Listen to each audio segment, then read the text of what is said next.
Welcome to the channel. If you're new here, we're Wanderbus Adventures, well, one half of them, and it's that time of year again where you hold your breath and hope that you're going to pass the MOT first time.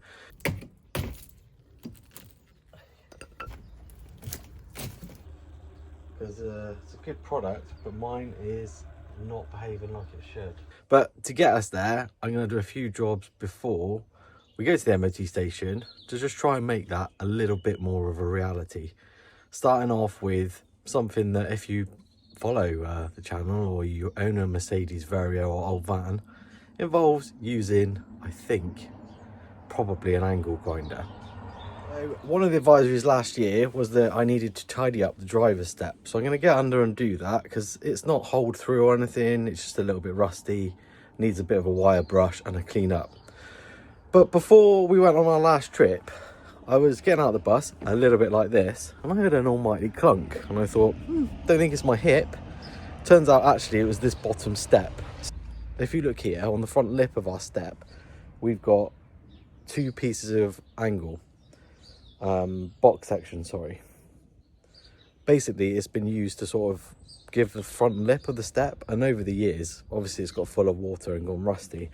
So this isn't providing any structure. There is a bit underneath that was providing structure, and that's the bit that's fallen off. Yeah.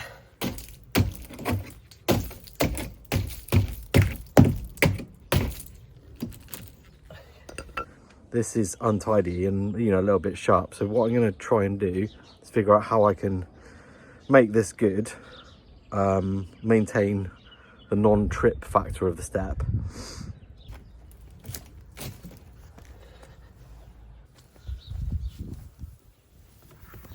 Thankfully, for this hour, it's not rained. So let's get down to trying to chop this off.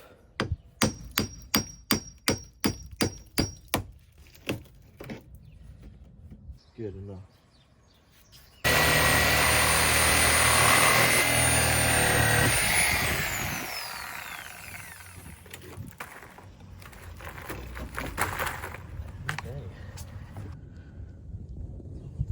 Problem is, it's just full of mud, so years and years of mud. I'm going to pop the bus up on some ramps temporarily so I can get better access.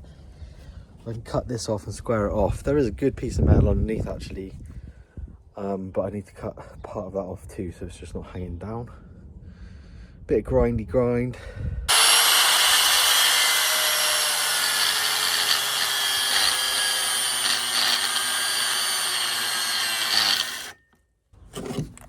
There's more mud in here than on the beach at Weston-super-Mare.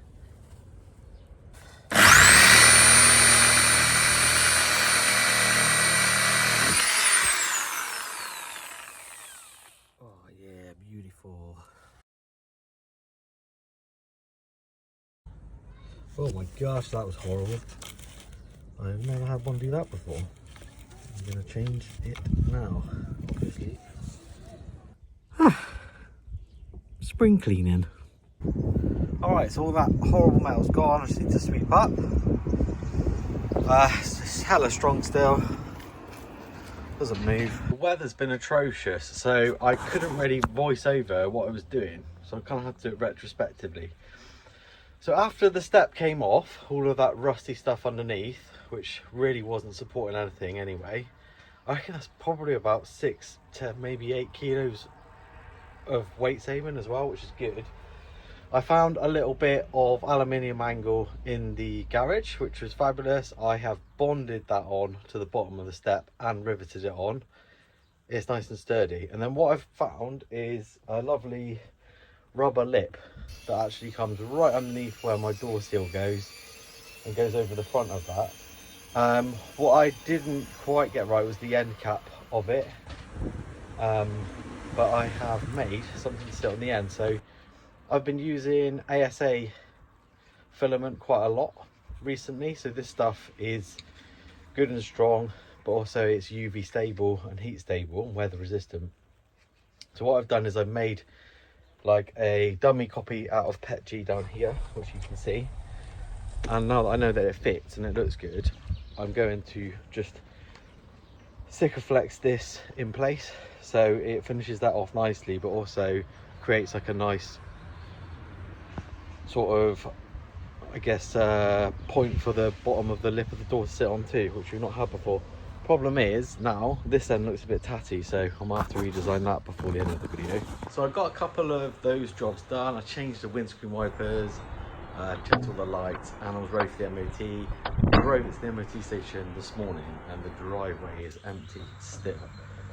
But I've left it there all day. It's like 20 to 5 now in the afternoon. So I'm gonna go, well, I've rung them, it's not been done. It could be a miracle if it has been, but I kind of got the sense that it wasn't gonna be done. But maybe it will be. I'm gonna go down and check it out. I'm back! Spoilers, it passed, so no dramas there.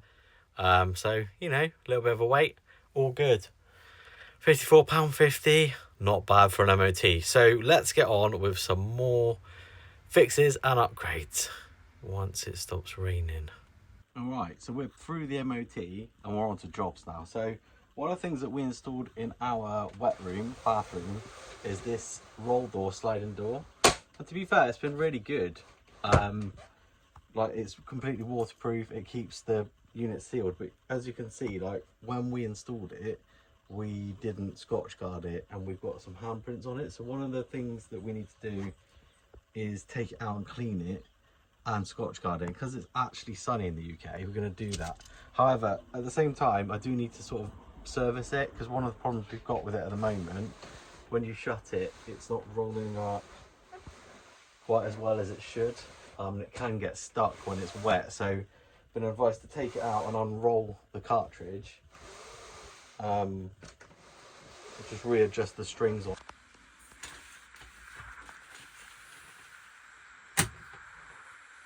And the door is dry and clean. I tried to put it back in with just no joy really. It won't slide it in and slide up still. In fact, it's worse than it was before, so I'm just going to leave it till tomorrow and we'll give that another go, but we'll call it a day for today. Yeah, it's a shame because it's been really good. So it's a company called Roll Door. It has been good up until sort of last year, where it started to not behave like it should. So when you try to push it shut, it like bunches up, and basically in the middle of the night you have people trying to go for a wee. You can't, because you can't get into the room or out of the room. The guy that runs it though, he has been helpful. He sent me like a couple of videos to troubleshoot it. I just can't crack it, so we'll get hold of him again and see if I can. Because it's a good product, but mine is not behaving like it should. And this video has been all over the place because these chores have taken me weeks. I'm going to wash the van, which I hate doing. I hate washing the van. Because it's been left for a couple of months, it's green and grimy, so I'm just going to spray down the top with some caravan cleaner from Jenny Cam. I give the van a good clean down. So this is the before and this is after, and that's another chore done. But we're going to move now into another problem area by the front door. So here, the door has been leaking over time. It's called a bit of damp, so I'm hoping the little mod I've done at the bottom will create more of a seal, but obviously I need to do more here. I think eventually what I'll do is I'll replace the door entirely, but I need to increase that seal. But just to remove a bit of the unsightliness, I'm just going to remove all of this stuff. I'm going to paint the end of this up for the time being, and then I'm going to buy a bigger bulb seal to put on here to try and keep some of the water out. It's just, yeah, it just gets damp, I think, more than anything. Where the cold comes in, the door doesn't create a good enough seal.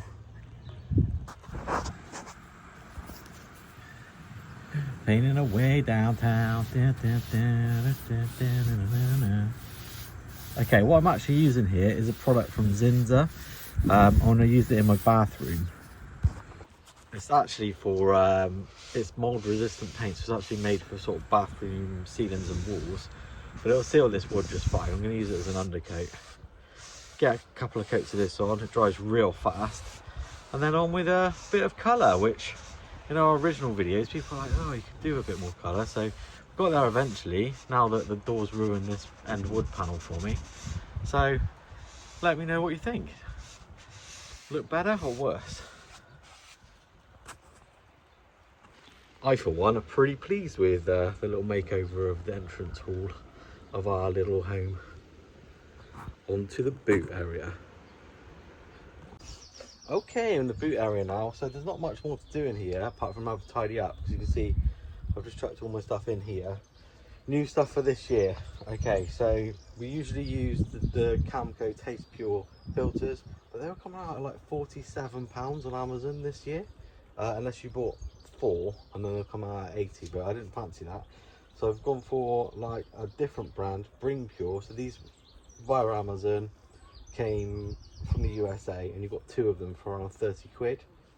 The nice thing with these is, smallest thing in the world really, but the key difference is they still come with a flexible attachment hose thing they'll use, but they also come with little stickers so you can mark when you started using it, and some PTFT for the thread as well. So I pop them in there. I like to use those in addition to the filters that we've got inside the bus, because it just filters out any big bits of particles. And if you watched my video last year and the year before, when you cut these things in half after using them for a few months, sometimes they do have rusty particles in, which is surprising.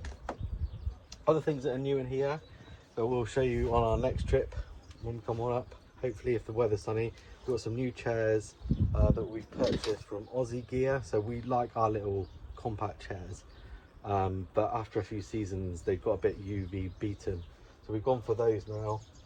And the last thing I wanted to show you in here is some 3D printed magic that I've been doing.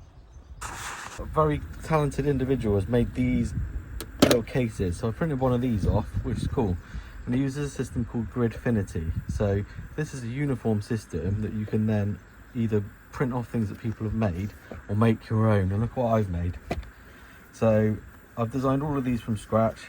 So you see here I've got my T-class holder, I have my MRBF holder, little glass fuse holders, got my mega fuse holders, normal fuse holders, batteries, normal batteries, and a space for something else. But yeah, the good thing about these is that it keeps it nice and secure. See here, it goes in the base. And I know that I've got all of these spare and neat now to go in there. Don't know what I'm going to put in here. Pretty pleased with how that's come out, and it mounts to the wall as well, so I can tidy up in here at some point. This will lift off, and it comes with that nice little base there which you can mount it on the wall. But yeah, I'll pop those fuse holders that I made up on my Maker's World account if anyone would like to use them. We're not going to sell these. Gridfinity's open source, so we've made some things to add to it. Yeah, apart from that, everything is the same. So we've got all of our gear in here, all of our Victron stuff. Could do with a tidy up, but we're desperate to get away, so more upgrades to come up in here in the near future. Join us in tidying out day. So to be fair, we thought we'd moved a lot of stuff in before winter, but then the batteries failed, and it's crazy how much of a difference that's made. One of the things that we usually do is we leave the fridge running like all winter, and one of the things that usually does is keep air flowing in the van and air flowing in the fridge, but that didn't happen. So everything defrosted and we managed to clean it out, and I thought I cleaned it out pretty well, but it's left us with this state. We've got mould going on here. It's not too bad, but it does need a really good clean out. And actually what we found, unfortunately, because the van's been stood up, we've got mould for the very first time ever. And I think maybe this is because it's just been such a wet winter in all the cupboards as well. So we're going to give that a clean down with some white vinegar, and then get some airflow in here. But everything's going in the house to be washed. And here comes Cal. Sorry, Bumblebee. We're just saying that I think because the van's been stood up, it's got a little bit mouldy and dirty in here. Yeah. It's a good spring clean.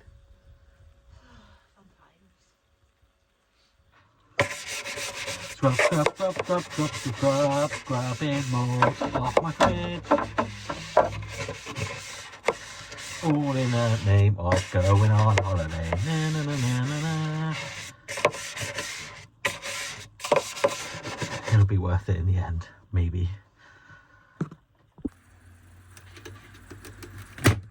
Another change of scenery for you. So obviously we are bringing the van back out of its hibernation, and one of the things that I always do before I go away is just add a bit of water, change the filters like I have done, make sure everything's working. And the iMass water heater is not working, or it wasn't working, so it's thrown an E9 error, which typically means the water pressure switch is kaput on one of these, or if you've got a Camac version, it's the same thing, so different brand in Australia. So I was thinking, oh goodness me, that's not good. On the top of the pressure unit though, there are 2 silicone pipes, and I found like a post from years ago and it said take them off and blow down it with some warm air because it can get some moisture in there. So what I did, I didn't use a hairdryer, I just blew on it with my mouth, and magically it is working. So hopefully this will be good enough to get us away. The water's actually lovely and hot. Happy days. Okay, so the bus is up and ready to go. Join us on our next video where we'll be either showing some adventures or some upgrades, or maybe both. Have a great week guys, see you soon, bye.